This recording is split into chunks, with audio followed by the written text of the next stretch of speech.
It's Wednesday, August 5th, 2009, and it's got to be 420 somewhere in the world. I'm your host, Radical Russ Belville. Produced and distributed by the National Organization for the Reform of Marijuana Laws in Washington, D.C., this is your NORML Daily Audio Stash, the growing truth about cannabis.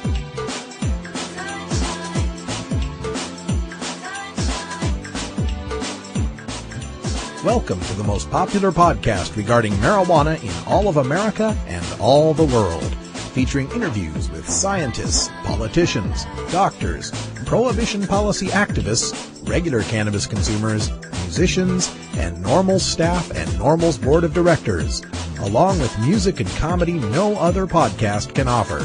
You can always find out more about our show at our website, stash.norml.org, and continue the education and conversation on our blog as well. We're ending marijuana prohibition with education, one listener at a time.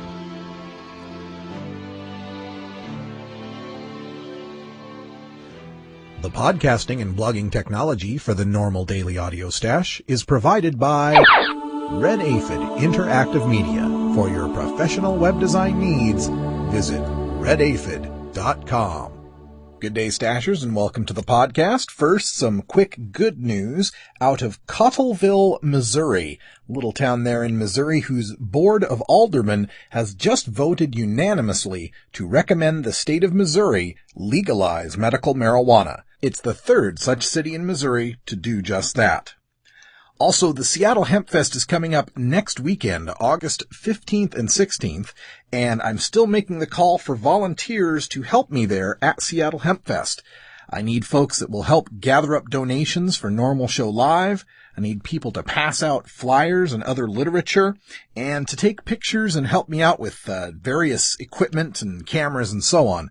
So, if you're interested in volunteering, send me an email at stash@norml.org with the heading Seattle Volunteer or Hempfest Volunteer, something that's going to make me notice it. Some of you have already emailed me before. If you do me the favor of just emailing me again to be sure that I don't miss you. And the best way to be able to keep track of what I'll be doing at Seattle Hemp Fest is to follow me on Twitter so that you can get the updates on your cell phone. It's RadicalRuss at twitter.com, so check it out. That's right, it's time to check our NORML calendar of events available at norml.org/calendar. Tomorrow at 7:30 p.m. Eastern Time, the Philadelphia, Pennsylvania chapter of NORML, Philly NORML, will be meeting at 4722 Baltimore Avenue. This is at a place called the A Space, and they always meet on the first and third Thursdays of each month. For more information, check out phillynormal.org. And if you'd like to get your NORML chapter's events listed on the NORML calendar of events, send me an email at stash@norml.org, and I'll send you back some instructions on how to create your Google Calendar. It's a NORML shout-out. In our NORML shout-outs, we're looking to recruit in the state of Connecticut to help reform a Connecticut NORML chapter there. Also, I found a news story about the League of Women Voters in southern Connecticut putting forth a study on whether or not Connecticut should decriminalize, and they're looking for some help with that. If you'd like more information, send me an email, and I'll be sure to get that information out to you. Also, the state of Mississippi emailed this week. We'd love to get a chapter started in Mississippi. Rockford, Illinois is interested in getting started, and Tri-State NORML is trying to form in the area of Ohio, West Virginia, and Kentucky, where those three states meet. You can send an email to them at tristatenormal@zoominfo.net. And of course, this weekend I will be in Boise, Idaho, trying to get Idahoans to start a Boise NORML chapter. I'll be at the Flying Pie Pizza at 4 p.m. Mountain Time at Fairview Avenue. That's the Fairview Avenue Flying Pie, 4 to 6 p.m. I've got stickers and flyers and buttons and pins and all of the determination in the world to get a NORML chapter started in my hometown. Now, coming up on today's Daily Audio Stash, we begin with NORML making the pages of the Washington Post and the Wall Street Journal with a copyright flap over our use of Barack Obama's image in our Yes We Cannabis NORML conference poster. Los Angeles activist Craig X. Rubin is offering free marijuana to the first 500 people who will testify at the LA City Council. Georgia representative thinks it would be a good idea to cane and execute marijuana users like they do in Singapore. And for some reefer madness, we visit with the not-so-famous Dr. Drew Edwards from the Ennoble Foundation, who says that marijuana is the drug for life's future losers.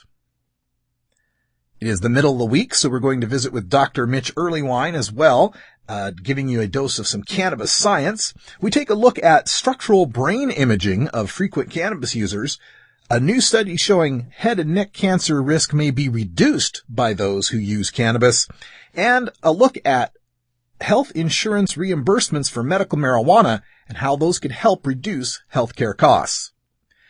It's Reggae Wednesday for our daily Toker Tunes, brought to you by MarijuanaMusicAwards.com, featuring today Rebel Youth Family with their tune Eyes Red. All that and more coming up on your Normal Daily Audio Stash. Hello, I'm Paul Stanford from the Hemp and Cannabis Foundation, or THCF. Medical marijuana is legal in 13 states today, and THCF has clinics in 8 of those states. Our doctors help qualified patients obtain an authorization for medical marijuana in their state. Patients are eligible for medical marijuana with a history of either severe chronic pain and or nausea, cancer, AIDS or HIV, hepatitis, glaucoma, seizure disorders like epilepsy, chronic muscle spasms such as in multiple sclerosis or asthma, neurodegenerative diseases such as Alzheimer's, and gastrointestinal disorders like IBS or Crohn's disease.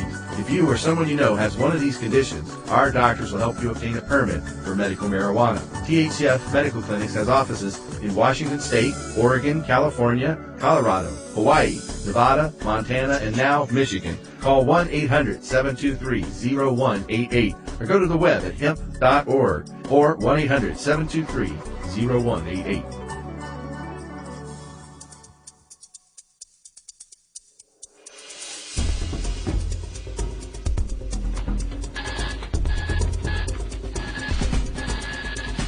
Now it's time to take a look at the latest stories about marijuana from news organizations across America and around the world in our normal daily audio stash, Hemp Headlines.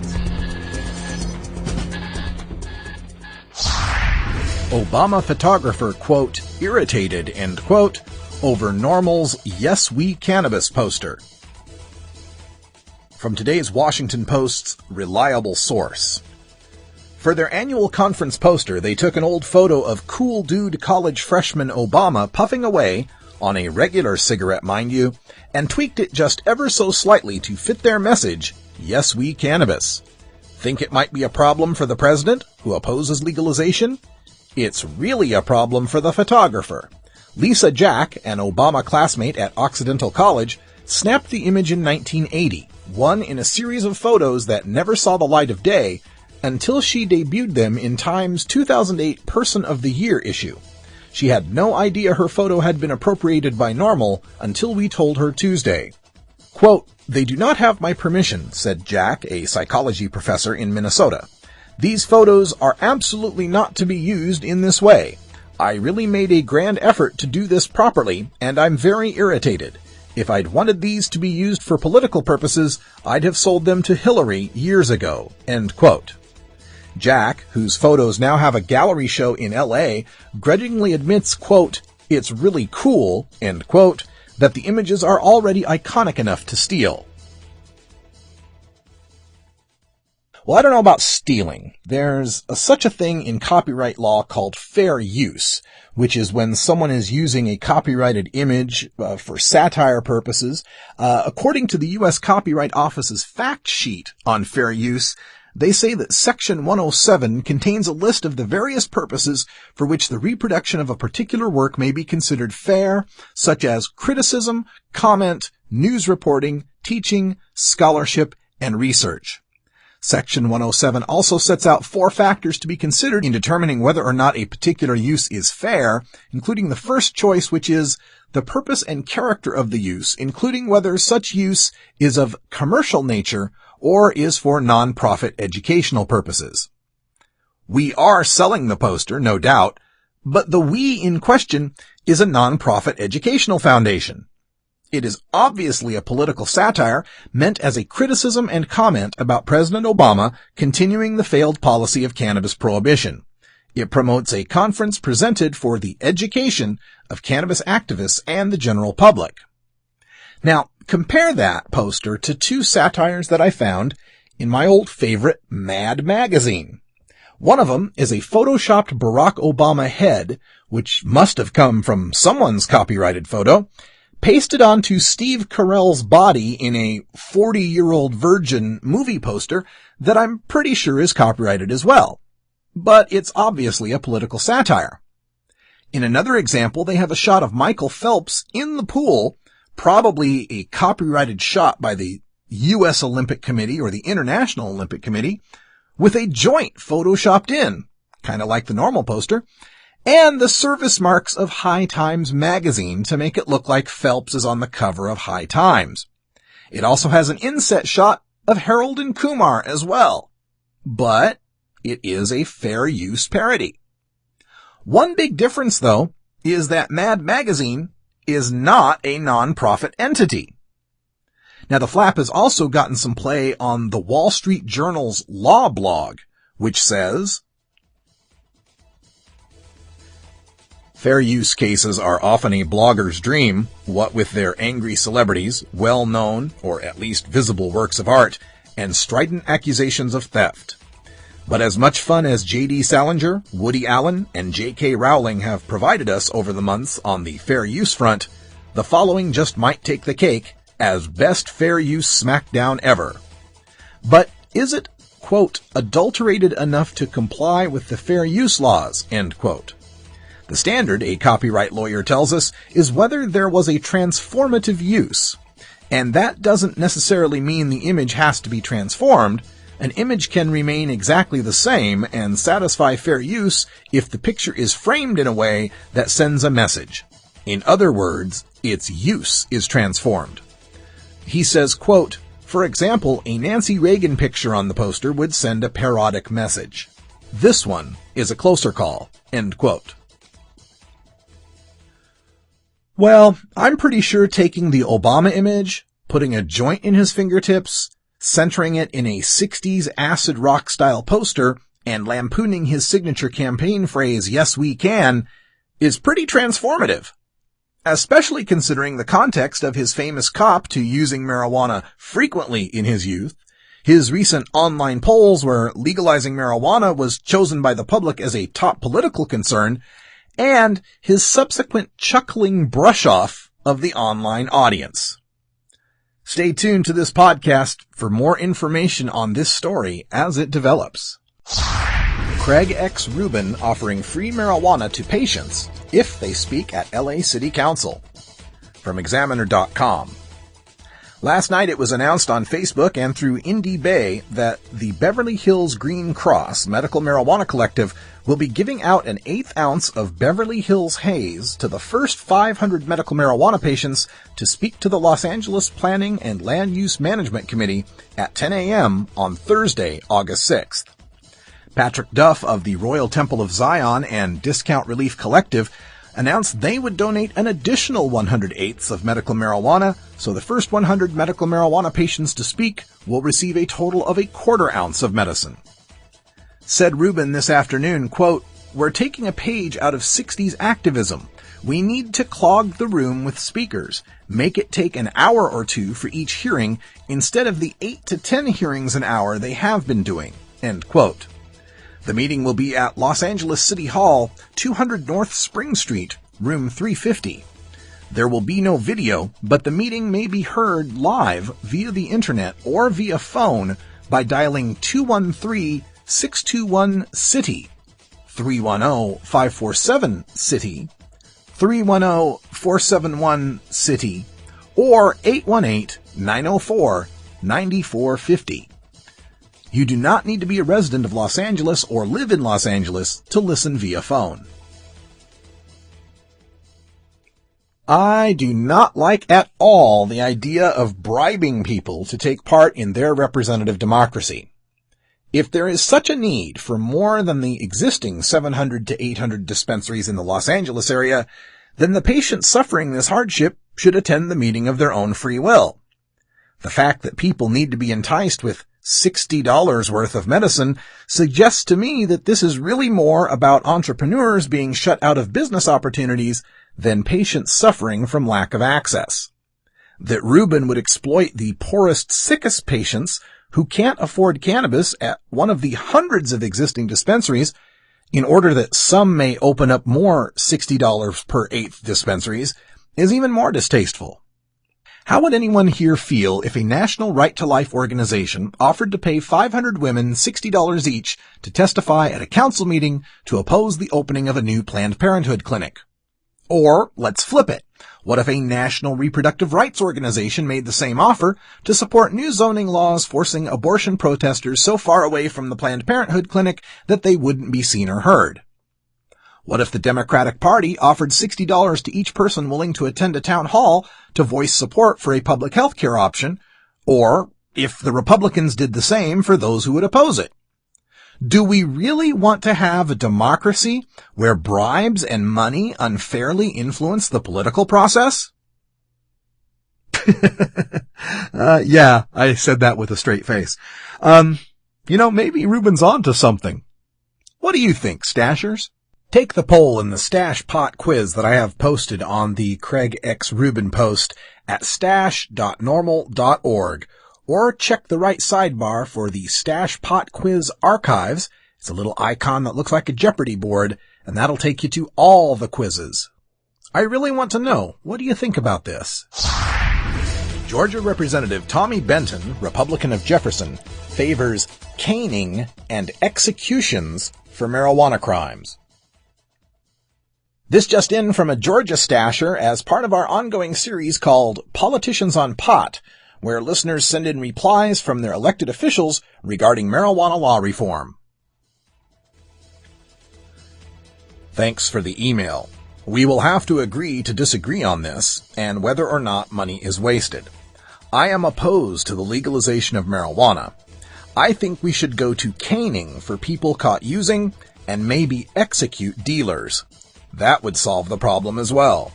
That is what they do in Singapore, and they don't have a drug problem. But then they have less liberty than we do here. Representative Tommy Benton, tommy.benton@house.ga.gov. Isn't it amazing how much of the Constitution an elected official is willing to throw away for the drug war exception? Here's a look at Singapore's drug laws. The law creates a presumption of trafficking for certain threshold amounts, for example, 30 grams of cannabis. It also creates a presumption that a person possesses drugs if he possesses the keys to a premises containing the drugs, and that, quote, any person found in or escaping from any place or premises which is proved and presumed to be used for the purpose of smoking or administering a controlled drug shall, until the contrary is proved, be presumed to have been smoking or administering a controlled drug in that place or premises, end quote.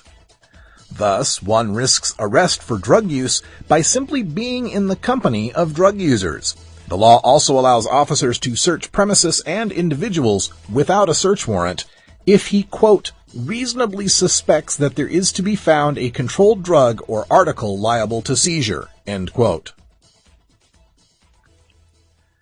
So, if you don't mind sacrificing essential liberty, if you're cool with cops searching you and your property on mere suspicion or being considered guilty because you happen to be in a nightclub where someone unknown to you got caught sniffing coke in the restroom, or if you think it's reasonable to execute someone for possessing 1.06 ounces of pot, you can have a relatively drug-free society.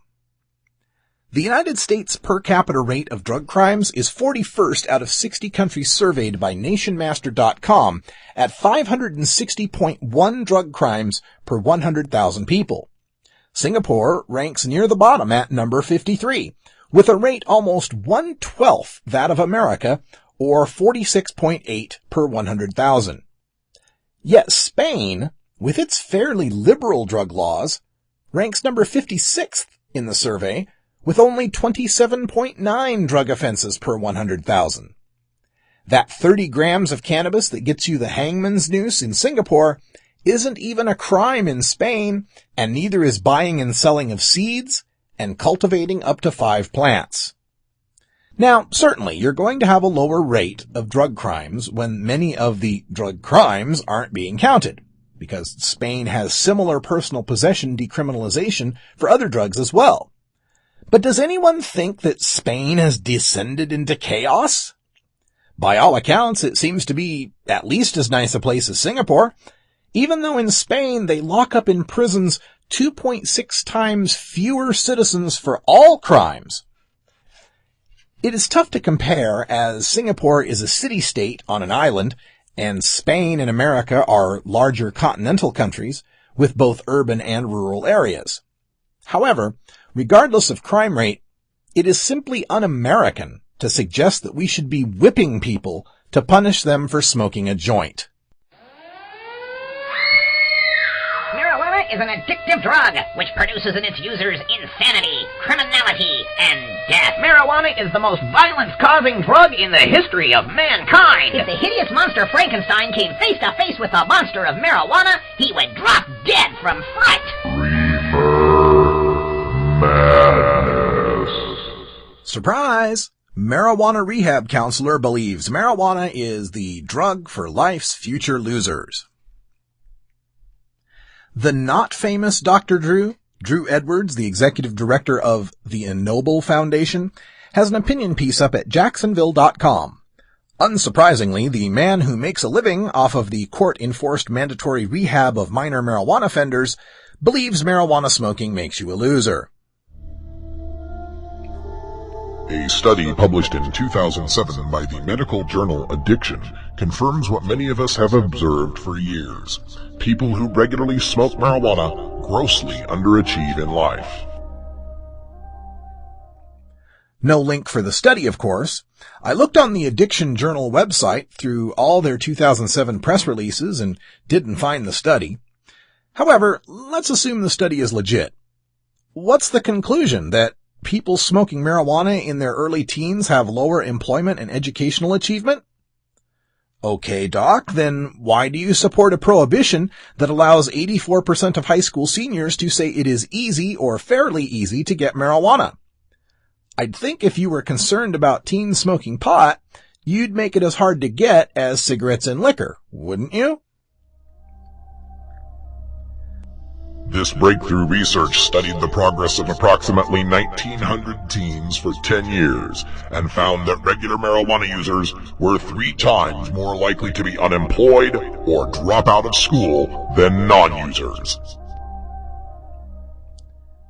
You wouldn't suppose that marijuana tests that keep pot-smoking teens out of extracurricular activities, suspensions and expulsions for marijuana use, and marijuana tests for entry-level jobs lead to underachievement too, would you?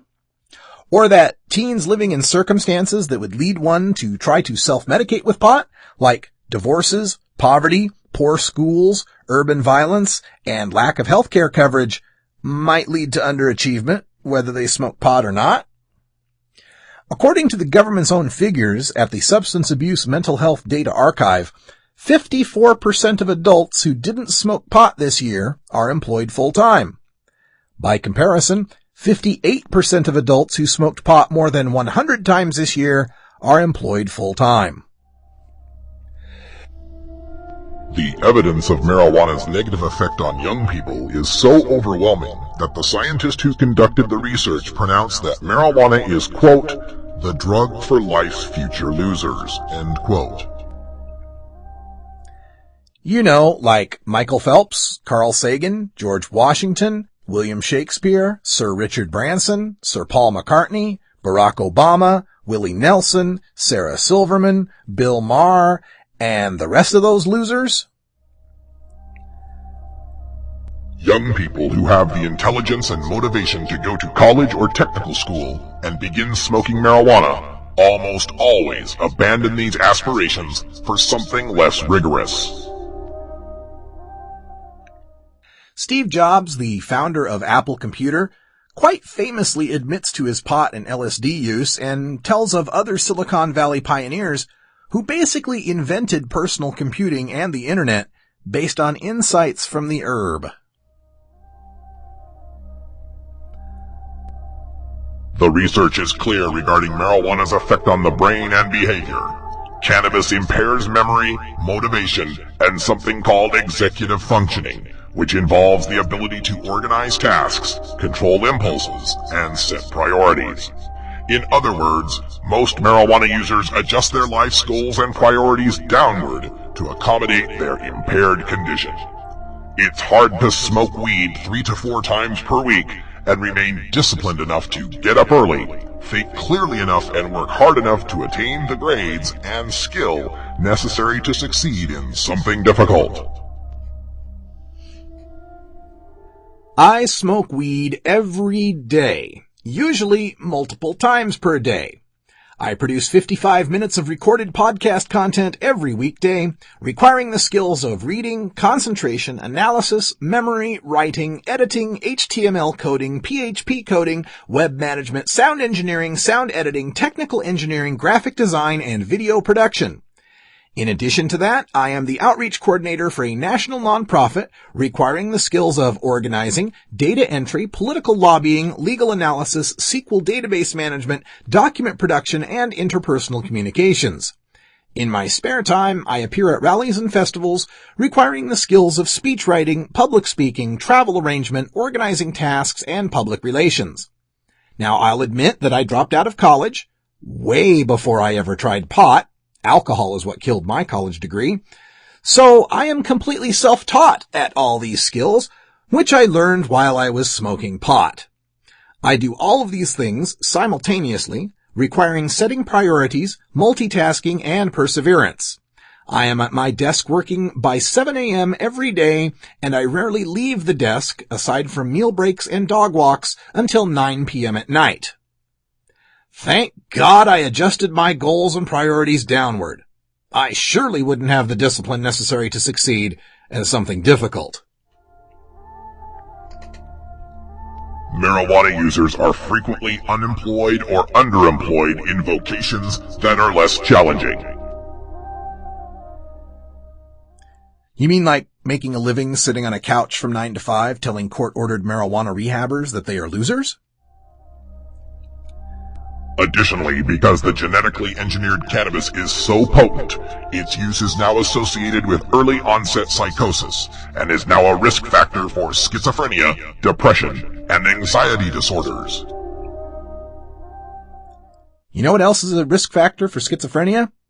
Being left-handed. It's true. There's been a study on it. Left-handers are more likely to be schizophrenic. This is irrefutable in the current medical literature. The cost to an individual and our collective economic productivity as a result of marijuana's debilitating physical and mental effects are devastating. The bottom line is that decriminalizing marijuana will result in more mental illness, more addiction, and more uneducated and unemployable persons. We simply cannot afford this. Actually, all this reefer madness is quite refutable. For example, the recent British meta-analysis of cannabis use in schizophrenia over the period 1996 to 2005, the time when the new alleged superpot showed up, showed no increase in schizophrenia even as frequency of use increased and potency increased. And the bottom line is that the states that have decriminalized marijuana in the U.S. have shown no increases in mental illness, addiction, and uneducated and unemployable persons, and that decriminalization in the Netherlands, Spain, and Portugal have failed to show any of these predictions coming true.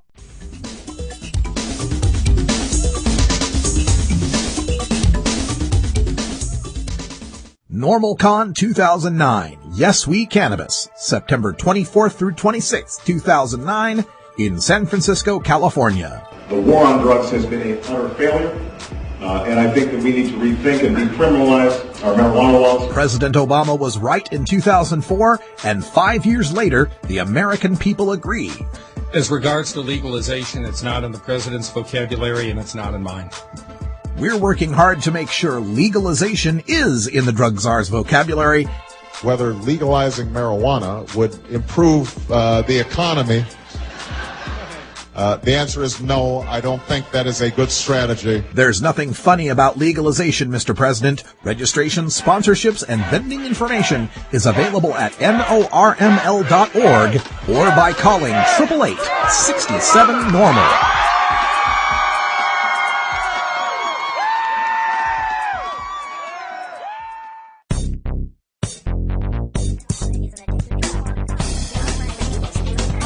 Who is telling you the truth about marijuana? The government? Scientists? Doctors? Which claims are scientifically valid and which claims Are reefer madness. Every Wednesday, we separate the stems of propaganda from the buds of truth with NORML's look at Cannabis science. All right, folks, open wide and say aw, 'cause it's time for your dose of cannabis science with Dr. Mitch. Welcome back to the show, Doctor. Super to be here. We've got a lot of stories that have been posted up on the NORML front page here with regards to cannabis science, and I wanted to run them by you because I know you've got an opinion on these things and have studied it for a long time. First of all, we had this look at this analysis of structural brain imaging. You know, this was one of the scary stories that came out from, the ONDCP. They show the pictures of this is a normal brain and this is the brain with all the holes in it or whatever. And I was wondering if you could kind of explain what these imaging things do, what they mean, and what was the results of that analysis. Sure, this is an intriguing review of over 40 studies on either structural changes or functional changes in the human brain in folks who've used cannabis a lot. And they usually take folks who've used at least daily for 2 years. Some of the other studies have even higher criteria, folks who've had to use at least 1,000 times in their lives. And as you look through it all, particularly for the structural stuff, it looks like it's all a wash. So of the studies that they found where people were actually taking pictures of the brain using those giant magnets, they're not finding in folks who started use as adults any difference in brain structure from users and non-users. And I'm talking real non-users, like folks who've really never smoked pot at all. The ones that do seem to show that effect, and the most salient one is this one where folks started heavy use really early in life. I'm talking pre-age 18, using 5-6 days a week. And so, of course, that's inconsistent with NORML's recommendations, and we wouldn't want to encourage that. I don't think that those effects are huge, but it's definitely something we want to keep in mind. And then the functional stuff, it's intriguing because they've made a big deal out of less blood flow to the brain in people who are regular users, but the effects are small when you look closely at the individual studies. And hey, if your brain is feeling a little foggy, take a month off, and what a surprise, I'm sure things are going to be fine. And in some sense, I'm stunned that this was even published because it doesn't have such a big alarmist tone to it. But I also want to mention that these guys only focused on the studies that are actually out there in print. I've got a feeling that there are at least 8, 10, 12 studies that were done on this topic that found nothing, and the researchers just said, you know what, we're not going to be able to publish this because we haven't found anything, and so they stick it in their file drawers, and if we had put those in the mix too, we would find that these effects are actually even smaller once you average across all these ones that have nothing. Yeah, that's something a lot of people don't consider, is that these studies that don't find any, good or bad results often get shelved. So that would be interesting. Exactly. Now, another study, another meta-analysis that came out, had a look at head and neck squamous cell carcinoma, which is one of my favorite things to say, squamous. But this is, of course, head and neck cancers. And we've covered the research from Dr. Tashkin at UCLA and some of these other scientists who have found a reduced risk of cancer compared to people who smoke cigarettes, for example. But this study was quite different, and I think we ought to tell our listeners how this study came out as far as the reduced risk, even compared to non-smokers. Well, I was stunned by this because I thought, it'll just be even. It'll just say there's no effect of smoking cannabis on these head and neck cancers. And I should remind folks that a couple years back, there was a study that came out suggesting elevated rates of head and neck cancers in folks who smoked cannabis, and it, generated a lot of alarm. But when we take a good look at this, in fact, it looks like the folks who are smoking cannabis regularly are actually at significantly less risk for head and neck cancers. And I got a few ideas about why that might be and why the previous results turned out the way they were. As Bob Malamud has emphasized time and again, THC and a number of cannabinoids basically have this property that makes it so tumor cells don't tend to grow, particularly in the lungs, and that may explain why Tashkin hasn't been able to find elevated rates of lung cancer in folks who smoke cannabis but not tobacco. And I feel like this study is in some ways confirming that idea that, hey, there is some kind of anti-cancer properties associated with these antioxidants, these certain chemicals in cannabis. I'm not saying smoke cannabis as cancer prevention, but this certainly flies in the face of that previous finding that cancer of the head and neck was going to be more common in regular cannabis users. I also am concerned that maybe that previous study, some of the folks who said they smoked cannabis and not tobacco may have been tobacco smokers who just didn't want to fess up, and that the link between tobacco and head and neck cancer is quite genuine, and that maybe some of those guys slipped into the no tobacco group simply out of embarrassment or something like that. Do you feel that's a problem now? In the past 10 or 20 years, as we've seen the cultural acceptance of tobacco smoking just plummet, that we are going to have some strange data like this from people not wanting to admit tobacco smoking? I mean, it was worse when I was in LA, but even in Albany now, if you're a cigarette smoker, it's filled with shame and guilt, and you're, sent outside into the snow in order to do it. So I can certainly understand how the social desirability of that has decreased so badly that people are less willing to fess up than they were, when some of these initial studies on the topic were first published back in the early 80s. Well, that's got to be some kind of progress where people are more likely to admit they smoke pot than they smoke cigarettes. Well, another subject here, and this kind of goes to a larger arena here than just talking about medical marijuana, and it has to do with our healthcare system. And of course, the way that doctors get reimbursed for the medications that they give out. And one of the big problems we have, of course, is the expensive nature of American healthcare. We spend, I think it's something like twice as much as any other country per patient, yet we only rank 37th in the World Health Organization as far as effective care. And we have a post up at NORML.org about people thinking about the reimbursement for medical marijuana, being able to save these health insurance companies huge amounts of money instead of having to pay for the opiate prescription drugs and benzodiazepines and other types of drugs that they have to be reimbursed for. Your thoughts on that? Well, in fact, this is a hairy problem, and I'm no expert on healthcare policy, but let's just look at dollar for dollar comparing this to, say, Marinol. We've talked time and again how, getting the pill version of THC and just THC is an expensive, indirect, inefficient way to get medicine into people's hands and bodies. And as an alternative, if we would reimburse for cannabis just in those situations, we'd already probably cut the price by at least 3 times, so already we're in that. When you start looking at the opiate drugs, first of all, the fact that we will reimburse for those and not for medical cannabis brings up some interesting ethical and just practical implications. I can actually, go to the doctor and get a prescription for a drug that's going to be markedly more impairing, higher in its addictive potential, and got a whole bunch of problems that medical cannabis doesn't.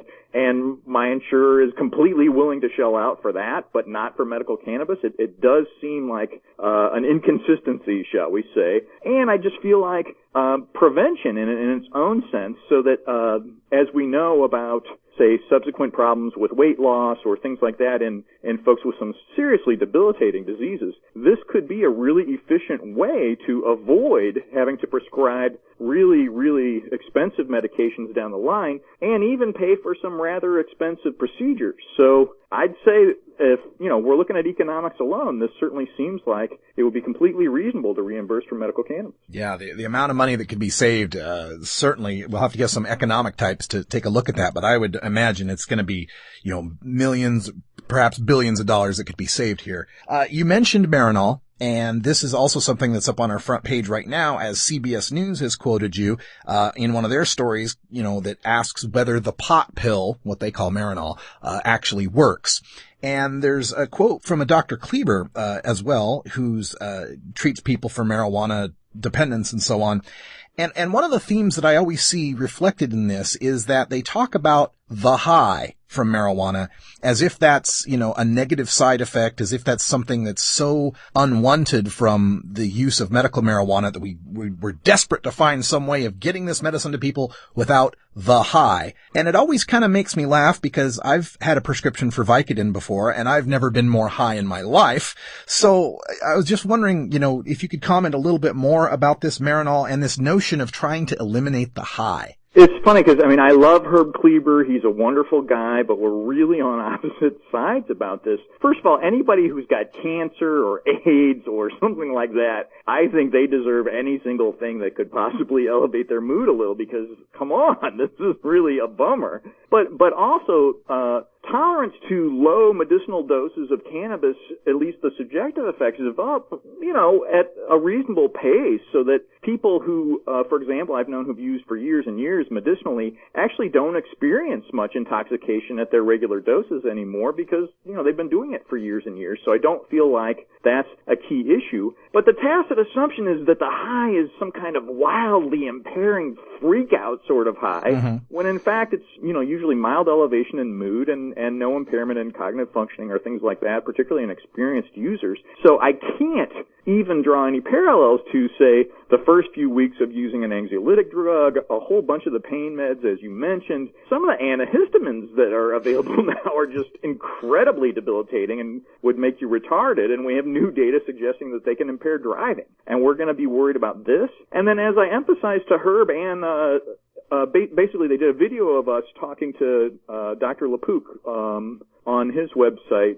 He's the guy who's on that show with Katie Couric in the morning. Basically, this is not the same medication. Cannabis has over 60 cannabinoids, many of which have a whole lot of effects that you don't get just from THC. Marinol is THC all by itself in this sesame oil. You have to take it orally. It takes a long time to have its impact. Obviously, inhaled vapor can have activity within a few seconds. So why deprive, say, somebody who can tell a migraine is coming on, the rapid relief, simply because we're so worried about having them swallow a pill instead of inhaling vapor? Yeah. And before I let you go, just one other thing, too, that I see pop up in these stories all the time has to do with them always bringing up the term smoked marijuana. Do you have any predictions on when these doctors will ever hear of a pot brownie? It's so stunning, given, the Alice B. Toklas recipes were a joke in the 60s. Yeah. And it's now 2009, and that still hasn't come around. And the vaporizer information is not hitting the airwaves in the way I'd like to see it happen as well. And I just got a paper accepted showing that in at least 4 of our case studies, using the vaporizer actually improved lung function in some regular cannabis users. So we've got to spread the word on this. Fortunately, that new Soderbergh movie actually has a couple of vaporizer lines in it. So I feel like if popular culture suddenly, understands that the vaporizer is an option, maybe we'll quit hearing all this silliness about smoked pot and lung cancer and things like that. Yeah, they always want to bring that up in the context of, the FDA is in charge of approving, safe and effective drugs. And I always like to remind people that the FDA approved thalidomide, fen, and Vioxx. So let's good example. All right. Well, Dr. Earlywine, thank you for your opinions on those stories. We'll keep up. And again, if you got questions for Dr. Earlywine, we'll read them here on the Stash and get the direct answers. Just send your emails to 420research@gmail.com. Thanks again, Mitch, and we'll talk to you next week. Looking forward to it. It's tough talking to kids about marijuana, especially if you might be a parent who dabbled a time or two in your youth. So to help you out, get your copy of Dr. Mitch Earlywine's latest book, A Parent's Guide to Marijuana. Dr. Earlywine is an associate professor of psychology at the State University of New York at Albany and an expert on the studies concerning marijuana, its effect on health and society, and the methodology behind the statistics. He is a frequent guest here on our daily audio stash. Dr. Earlywine lays it all out without the propaganda and scare tactics that parents know won't work with teenagers. He presents a rational understanding of cannabis, what it is and what it isn't, and why kids shouldn't be using marijuana. You can order today through Amazon.com or check our links at our blog, stash.normal.org. Hey tokers, this is Radical Russ. There's only one thing I love as much as fine Oregon bud, and that's spicy food so hot it'll peel paint. Thanks to the generous sponsorship of HerbageDesigns.com, I'm putting both my true loves to the test to support the launch of NORML Show Live. It's the El Jefe Chicken Hot Wings Eating Contest Friday, August 28th here in Portland, and the contest benefits the American Red Cross, another favorite charity of mine. You can help. We're signing up pledges for the contest starting as low as 25 cents per wing, up to the 20 wings I'm pledging to eat. You can win, too. The top money entry and a randomly selected entry win Herbage prizes and one of my Starfish Designs Gandalf-style pieces of glass art. Send in your entry to stash@normal.org with the subject Hot Wings Contest and tell me how much you'll pledge per wing, up to 20 wings. Also include your real name, age, and shipping address should you win the prize. Only entries from adults 18 and older will be accepted. Starfish Designs prizes will not be shipped to Idaho, Pennsylvania, or Indiana.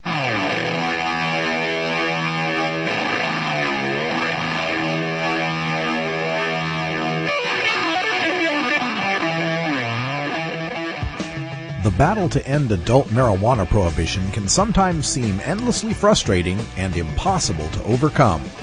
One way we bond as a community and draw strength to continue is by rejuvenating our spirit through art and music. The Marijuana Music Awards exist to recognize those sonic artists in all genres of music who feature a ganja-friendly message to motivate and inspire all the cannabis community. Our daily Toker tunes, brought to you by MarijuanaMusicAwards.com, feature the finest in blues, rock, jazz, hip-hop, rap, reggae, country, bluegrass, and dance music to enhance that 420 feeling and refresh all you stashers for another day on the front lines of the drug war. Enjoy this cut from MarijuanaMusicAwards.com and visit our blog at stash.normal.org to learn how you can vote for your favorites and enter your Toker tunes in the 2009 Marijuana Music Awards.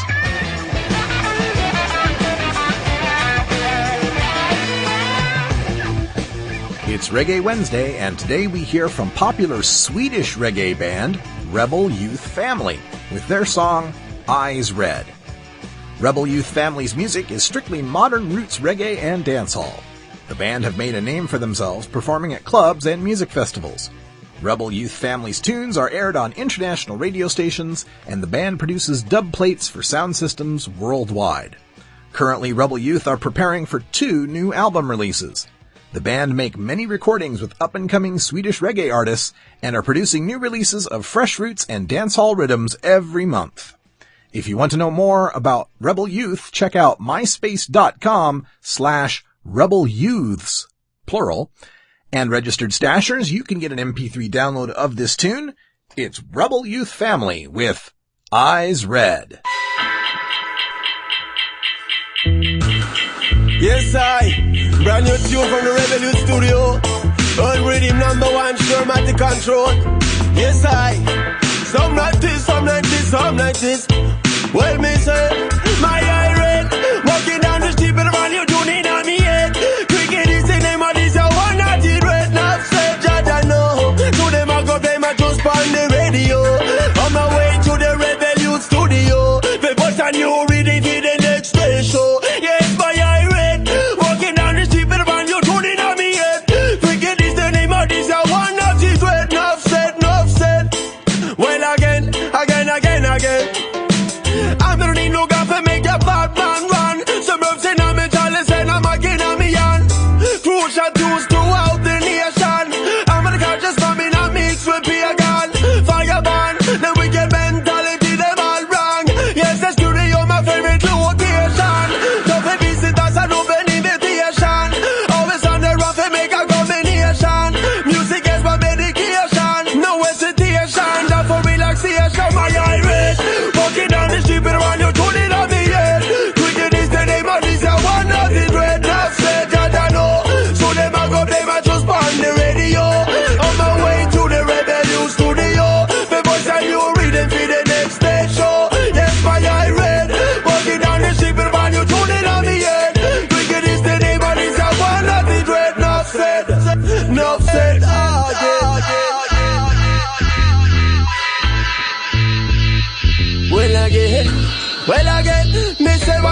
Lighting on the ear, now come follow me.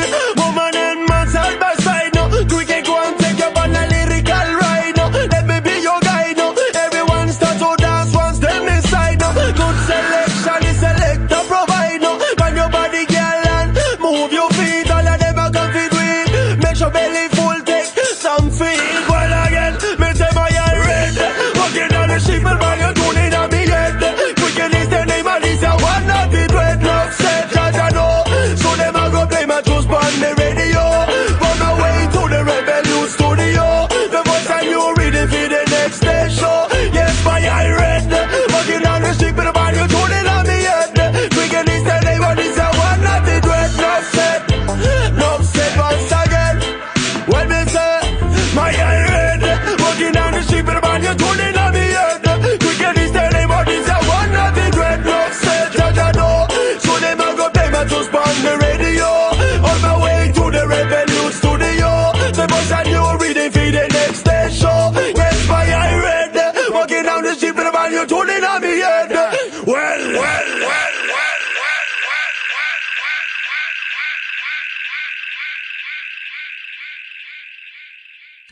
Have you considered medical marijuana? Double-blind, peer-reviewed studies have found cannabinoid therapies to be successful in treating the symptoms of Alzheimer's disease, ALS or Lou Gehrig's disease, brain cancers, chronic pain, diabetes mellitus, dystonia, fibromyalgia, GI disorders, hepatitis C, HIV/AIDS, hypertension, incontinence, MRSA, multiple sclerosis, osteoporosis, pruritus, rheumatoid arthritis, sleep apnea, and Tourette's syndrome, as well as anecdotal evidence suggesting relief from anxiety, depression, and post-traumatic stress, plus reduction in the need for narcotic painkillers. Side effects of medical marijuana can include euphoria, relaxation, anxiety, panic reactions, paranoia, tachycardia, dry eyes, dry mouth, concentration and reaction time impairment, appetite increase, and in 37 states, arrest and incarceration. But medical marijuana is non-toxic and cannot cause overdose. Medical marijuana. It's not for everyone, but ask your doctor if medical marijuana may be right for you. Thank you for downloading the NORML Daily Audio Stash, the growing truth about cannabis. We are produced by the National Organization for the Reform of Marijuana Laws in Washington, D.C. Our executive producer is Alan St. Pierre, our deputy director is Paul Armentano, our webmaster is Brian Judy, and web production is provided by Red Aphid Interactive Media. As always, you can catch up on the latest information about marijuana at www.norml.org, and you can interact and download from our Audio Stash blog at stash.norml.org.